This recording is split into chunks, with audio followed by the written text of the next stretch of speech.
परम पावन श्री वृंदावन धाम की भूमि पर परम पूज्य सदगुरुदेव भगवान द्वाराचार्य जगत गुरु निम्बारकाचार्य श्री मुकुंद देवाचार्य पीठाधीश्वर श्री राधेश्याम शरण देवाचार्य जी महाराज के मार्गदर्शन में विश्व प्रसिद्ध भगवान श्री कृष्ण की नगरी श्री धाम वृंदावन परिक्रमा मार्ग मिथिला कुंज आश्रम में निरंतर 24 घंटे अखंड श्री युगल नाम महामंत्र संकीर्तन 30 वर्षों से चल रहा है और अखंड अहर्निश 24 घंटे सदा श्री धाम वृंदावन में मिथिला कुंज में चलता रहेगा।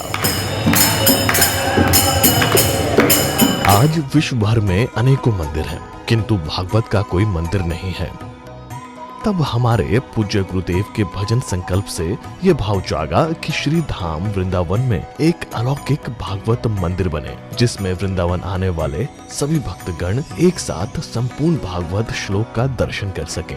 सदगुरुदेव के इस भाव को साक्षात करने के लिए विश्व में प्रथम बार श्री धाम वृंदावन मिथिला कुंज आश्रम में श्रीमद् भागवत महापुराण के 18,000 श्लोक शिलालेख लिखित भव्य दिव्य श्रीमद् भागवत महापुराण मंदिर बनने जा रहा है। आप सब भी इस दिव्य भागवत मंदिर में अपना तन मन धन से सहयोग कर श्री धाम वृंदावन में अक्षय पुण्य प्राप्त करें। एक श्लोक शिलालेख की सेवा राशि मात्र 5100 रुपए है, जिसमें आपके नाम से एक श्लोक शिलालेख पर लिखा जाएगा। इसी प्रकार से आप 2 श्लोक की दान राशि 11,000 रुपए, 5 श्लोक की दान राशि 25,000 रुपए, 11 श्लोक की दान राशि 51,000 रुपए और 21 श्लोक की राशि है 1,01,000 रुपए देकर अनंत पुण्य के भागी बन सकते हैं।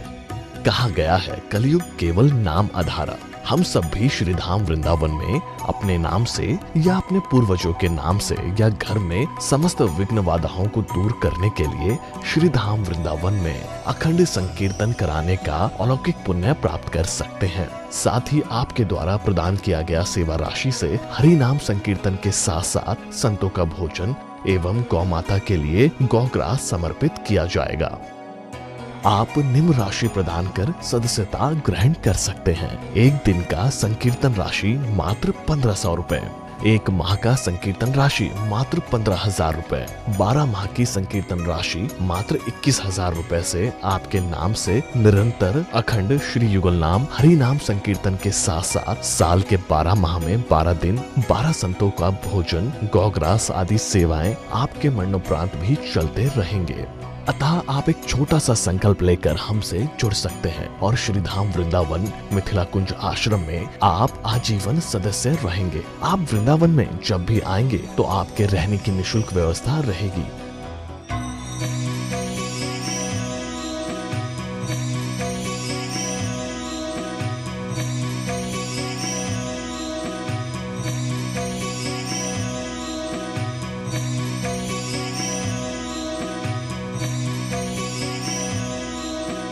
ये संस्था 80 जी के अंतर्गत कर मुक्त है, जिसके द्वारा आप अपने दान पर टैक्स की छूट प्राप्त कर सकते हैं।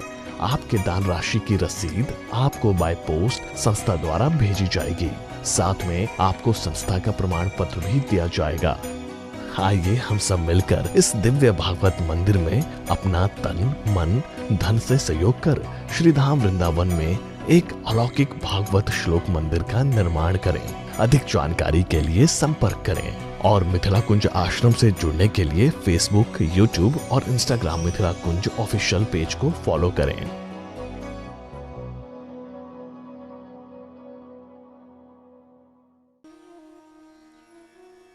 श्री भगवान नामानुरागी श्रोतृवृंद, हमको आपको बड़ी सावधानी के साथ श्रीमद् भागवत महापुराण के पंडाल में ही अपने मन को केंद्रित करके रखना है। बड़ी सावधानी के साथ सुनने पर भी तो कुछ पल्ले नहीं पड़ता।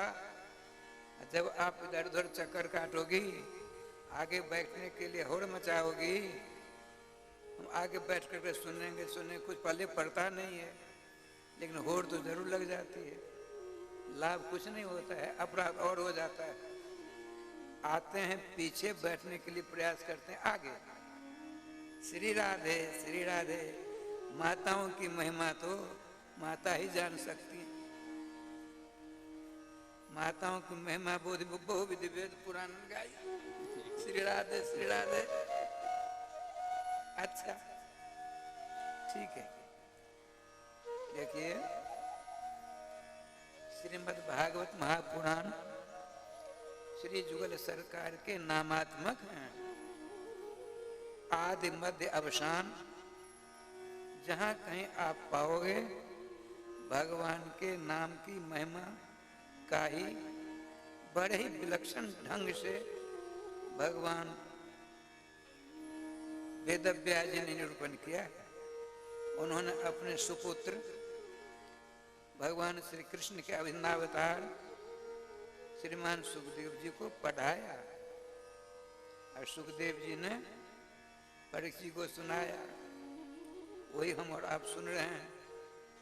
लेकिन ध्यान रखिए, आगे बैठने हम प्रार्थना कर रहे थे, आप हल्ला मचा रही थी। कान तो हमारा बड़ा नहीं, बूढ़े जरूर हो गए हैं, लेकिन इंद्रियां हमारी सब चकाचक हैं गुरुदेव की कृपा से। इसीलिए माताओं, भागवत जी के पंडाल में, माता ही नहीं श्रोताओं को कहते हैं, भागवत जी के पंडाल में आप अपने चरणों का विन्यास करें, अर्थात आने का प्रयास करते आ गए हैं, वहीं से मौन धारण करने का प्रयास करिए। 2, 3, 4 जितने घंटे आप यहाँ रहें, कुछ नहीं बोलना। कोई कुछ करता है करने दो। इस प्रकार से आप यदि व्रत ले लेंगे तो 3, 3.5 घंटे का मौन व्रत का फल भी मिल जाएगा। अरे राम राम, बहुत लोग आज हम 2 घंटे नहीं बोलेंगे, राधे राधे करेंगे। आपको तो 3-3 घंटों का समय मिलता है मौन धारण करने का। लेकिन बहुत सी माताएं, बहुत से श्रोता, माताओं को होता होगा हमारे नाम लेते हैं, पुरुषों को छोड़ देते हैं। श्रोता समाज बहुत से ऐसे होते हैं, बैठे बैठे मूल्यांकन करते हैं। वो सुनता है कि नहीं वो श्रोता इधर उधर क्यों करता है?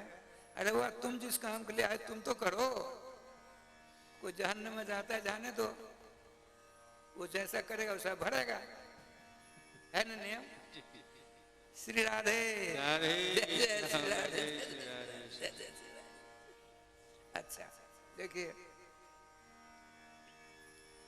किसी भी ग्रंथ की रचना से पहले ग्रंथकार के मन में ऐसी सुंदर सुमधुर भावना जागृत होती है कि मैं जिस ग्रंथ का प्रणयन करने जा रहा हूँ, उट्टंकित करने जा रहा हूँ, निर्माण करने जा रहा हूँ, लिखने जा रहा हूँ, तो मंगलाचरण होना चाहिए।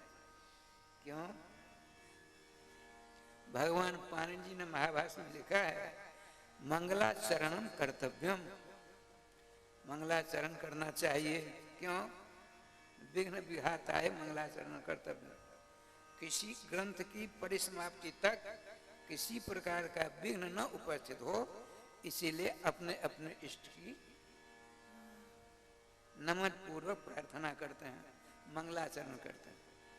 अब देखिए, 3 प्रकार के मंगलाचरण होते हैं, एक प्रारंभ में, एक मध्य में, एक अवसान में। श्रीमद् भागवत मंगलाचरण प्रथम है, उसका बड़ा विलक्षण राधे राधे नामात्मक है। जन्मादेश जतोन्वयादि तरतस चार्थेश विज्ञा स्वराट, जन्म से प्रारंभ करते हैं। और मध्य में कथितो वंश विस्तारो भवता सोम सूर्यो, कौ से करते हैं। राधे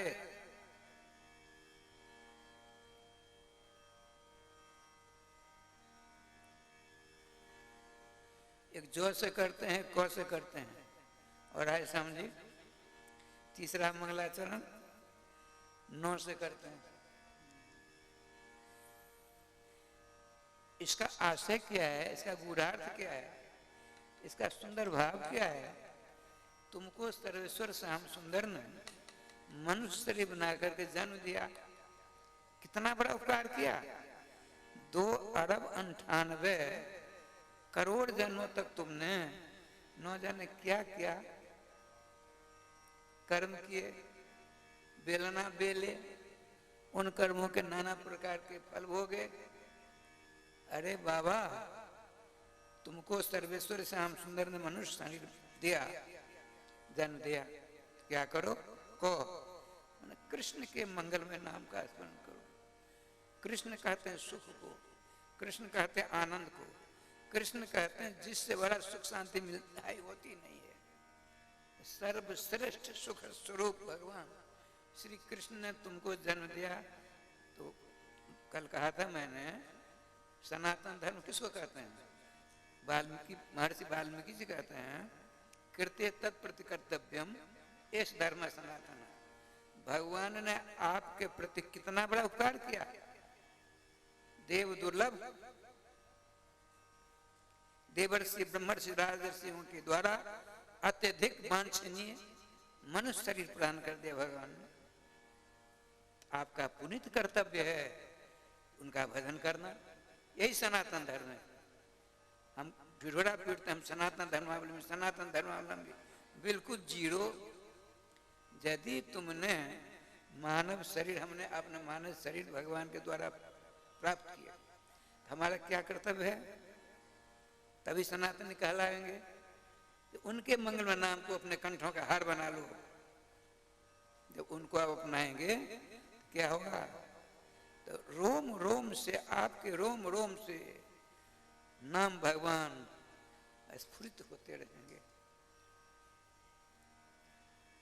चैतन्य चरणामृत में, चैतन्य चरितामृत में लिखा है, एक हरिदास जी थे, मुसलमान थे।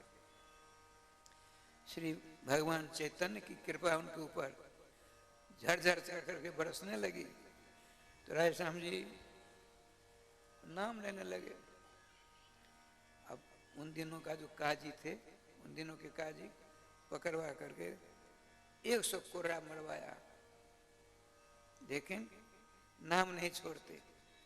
तो एक ने पूछा मुसलमान ने, हरिदास, अरे तुमको इतनी मार लगती है, नाम क्यों नहीं छोड़ते हो? छोड़ो ना। सुनिए श्रोताओ, बड़े भाग्यशाली हमारा आप हैं। श्री छोटे हरिदास जी ने क्या कहा? खंड खंड होए दे जाए मेरे मोरे प्राण, तथा मैं छोड़ी आमी श्री हरि नाम। मेरे शरीर को खंड खंड कर दो, मेरी जीवा को काट दो, लेकिन मैं जब तक मेरे शरीर में प्राण रहेंगे तब तक नाम को नहीं छोड़ूंगा। ये है कृत्य तत्पर कर्तव्यम, ये धर्म सनातन। भगवान ने आपको मनुष्य शरीर बनाकर दिया, मनुष्य शरीर दिया। जिस मनुष्य शरीर को प्राप्त करने देवर्षि, ब्रह्मर्षि, राजर्षि, समस्त देवता तरसते हैं। भगवान श्याम सुंदर ने यूं ही आपको प्रदान कर दिया। तो आपका भी पुनीत कर्तव्य है। क्या कर्तव्य? भगवान के नाम को बिल्कुल अपने गले का हार बना लीजिए, तब नामात्मक आप हो जाएंगे। आपको रोम रोम से बताते हैं। महात्मा को, एक महात्मा ने पूछा, प्रभु हे गुरुदेव, हे आचार्य चरण, हम ये नाम जपते हैं, इसकी पहचान कैसे होगी? तो क्या सुंदर सटीक उत्तर मिला। जिस नाम जापक को देखकर आपके मन से नाम स्फुरित होने लगे, समझ लेना 1 नंबर के नाम जापक हैं ये। आइए, यहाँ तीनों प्रकार का नाम जापक, तीनों कैसे? एक है नमस्कार, सत्यम परम धीमहि।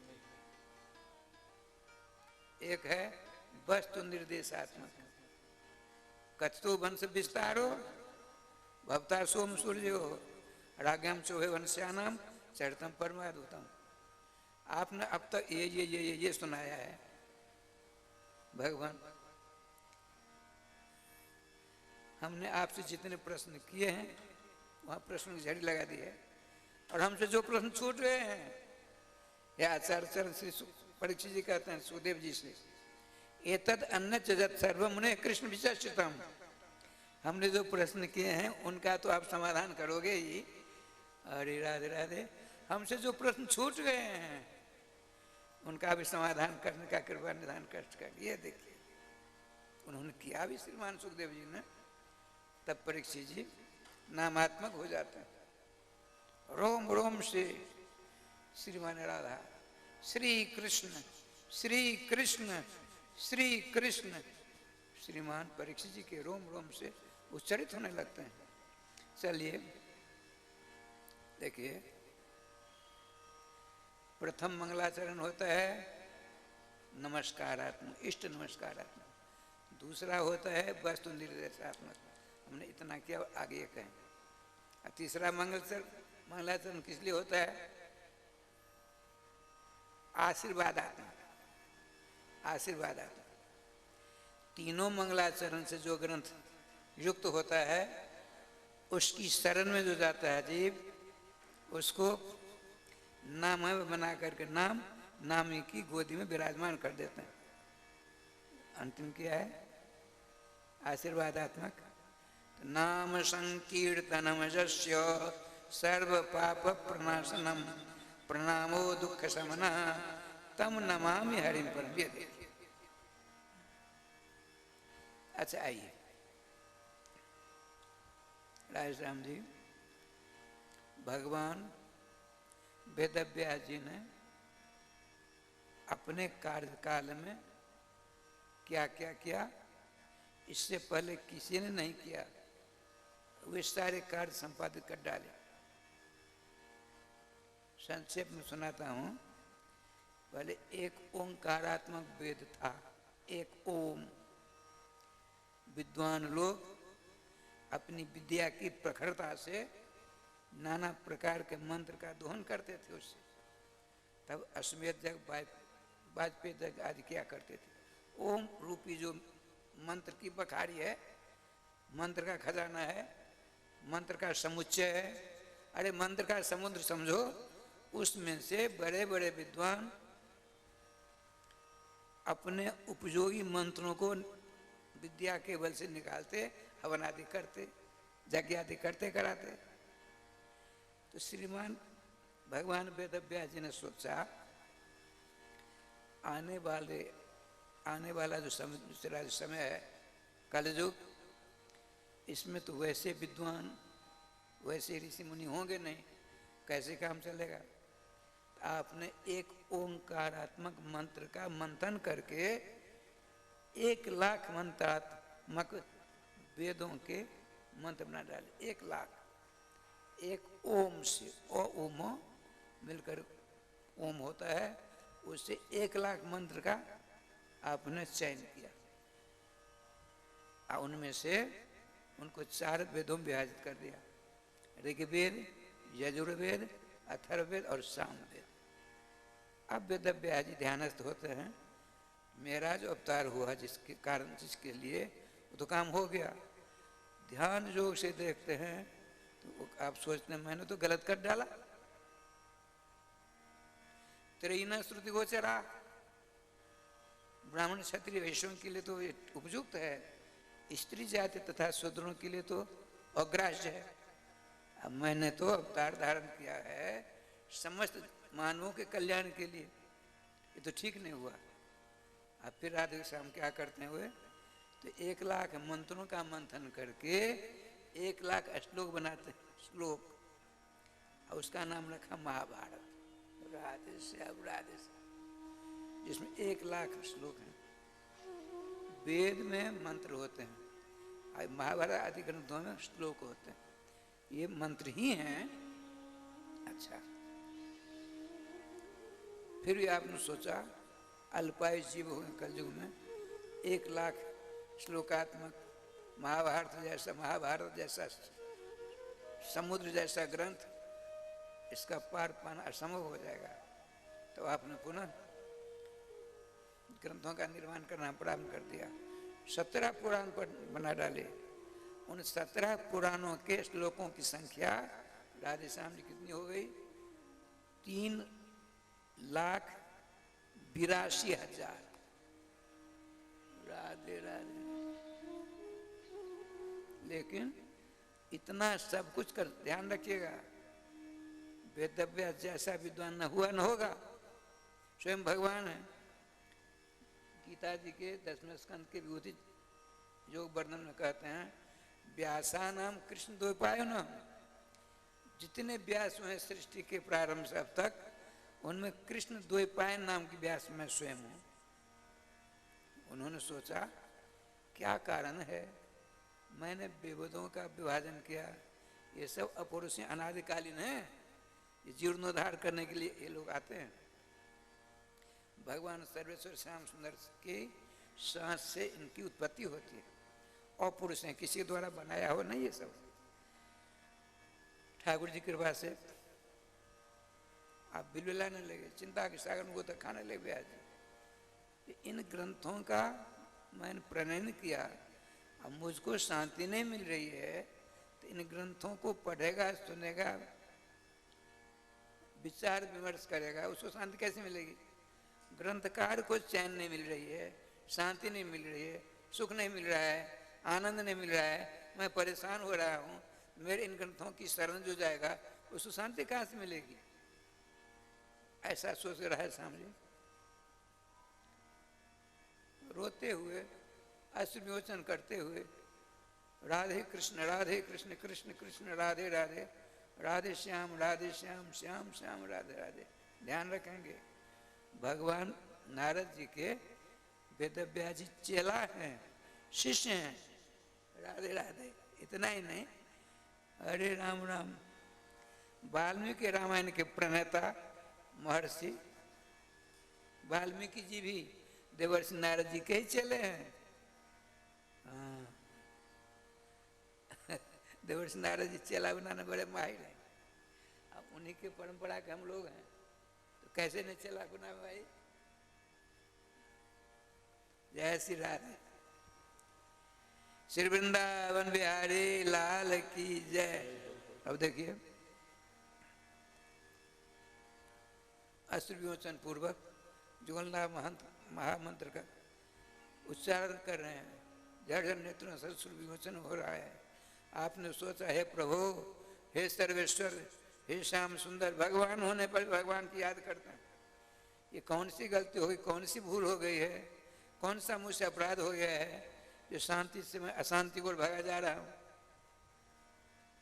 नाम का स्मरण कर, नाम भगवान नामी सर्वेश्वर श्री श्याम सुंदर से कहा, श्याम जरा उनका भी कर दो काम। देवर्षि नारद जी का स्मरण किया भगवान ने, कहा देखो अपने चेले को संभालो, वो भटक गया है। कहाँ गोलोक धाम और कहाँ बद्र का आश्रम। देवर्षि नारद जी के पास में न कार न जीप है, न हेलीकॉप्टर और न हवाई जहाज है, लेकिन उनके पास है क्या चीज जिसमें न ईंधन लगता है न पेट्रोल डीजल लगता है। उनके पास ऐसा विमान इन लोगों के पास में राजस्थान के गोलोक में जो सरकार चरणारविंद के पास विराजमान है। भगवान ने मानसिक रूप से कहा जाओ, क्या हम सब समझ गए। अब वहाँ उनके पास में मन है, मन कहते हैं मन है एव रथा जैसा असो मनोरथ, एते मनोरथा। जिनके पास में मन रूपी रथ है वे मनोरथ कहलाते। आपने स्मरण किया विशाल क्षेत्र जाना है, बद्रिकाश्रम पहुंच गए देवर्षि नारद जी के पास। देवर्षि नारद जी ब्रह्मर्षि वेदव्यास जी के पास पहुंचे, वो रो रहे थे। देखते ही छट खड़े हो गए, अश्रु पोछा। एक चट्टान दी, यथा समय आसन दिया जाता है, पत्थर का टुकड़ा उस पर विराजमान किया और अस्वस्थ अवस्था में थे। अर्थात इतना कुछ करने पर भी मुझे शांति नहीं मिल रही। देवर्षि नारद जी ने कहा, पराशर महाभाग, हे पराशर नंदन, आप तो ब्रह्मर्षि हो, ब्रह्मर्षियों की परंपरा में आपका जन्म हुआ है, आप इसलिए इतने विचलित कैसे हो गए? सारी बात बताई। कहा आपने अब तक ठीक नहीं किया कि अशुद्ध हो, मंत्रोपदेश दिया, आशीर्वाद दिया, ध्यान लगाओ। तुरंत जुगल सरकार के दर्शन हुए, उनकी सारी लीलाओं का गुम्फन करके श्रीमद् भागवत महापुराण का निर्माण किया। अब देखिए क्या लीला हुई राज समझिए। व्यास कहते हैं जो सबसे बृहद होता है, उन्होंने सोचा कि मैं इस अमूल्य रत्न को किसको प्रदान करूं। ये विचार कर रहे हैं। यदि एक बेटा होता, बेटा में बड़ी ममता होती है, शराबी भी हो जाता है। एक बात सुना तो गांव का नाम नहीं लूंगा, उस गांव के लोग यहाँ हैं। दृष्टांत मूल में लिखा है भागवत जी के महात्म्य में, वक्ता को बीच बीच में दृष्टांत देना चाहिए। दृष्टांत कुछ लो वक्ता, राधे राधे। हम मिथिला की बात सुना देते हैं। एक सज्जन थे, ब्राह्मण देवता, उनको लड़के बच्चे नहीं हो रहे थे। सर्वेश्वर की कृपा, किसी नाम जापक का उनको वरदान मिल गया। तो 60 वर्ष की अवस्था में एक बेटा हुआ। इतना लाड़ प्यार करते थे, इतना लाड़ प्यार ऐसा।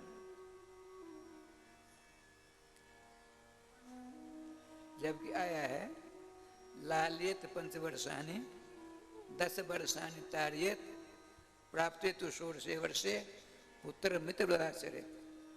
5 वर्ष तक बच्चों को लालन पालन करना चाहिए, प्रेम से, प्यार से।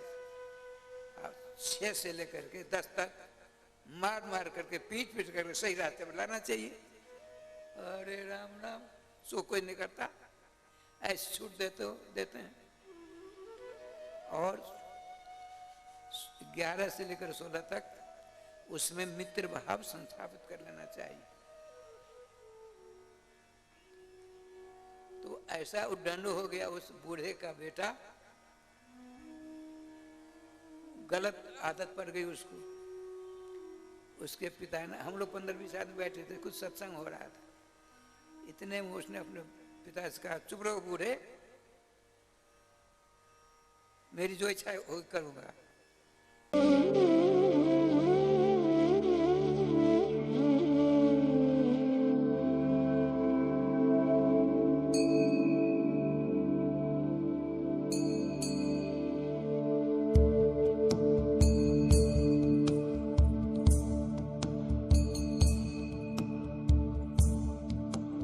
परम पूज्य द्वाराचार्य जगत गुरु निम्बार्काचार्य श्री मुकुंद देवाचार्य पीठाधीश्वर श्री राधे श्याम शरण देवाचार्य जी महाराज के कृपा पात्र शिष्य परम पूज्य महामंडलेश्वर श्री किशोरी शरण देवाचार्य जी महाराज के सानिध्य में श्रीधाम वृंदावन की पावन भूमि पर मिथिला कुंज प्रांगण में विश्व में पहली बार श्रीमद् भागवत मंदिर बनने जा रहा है।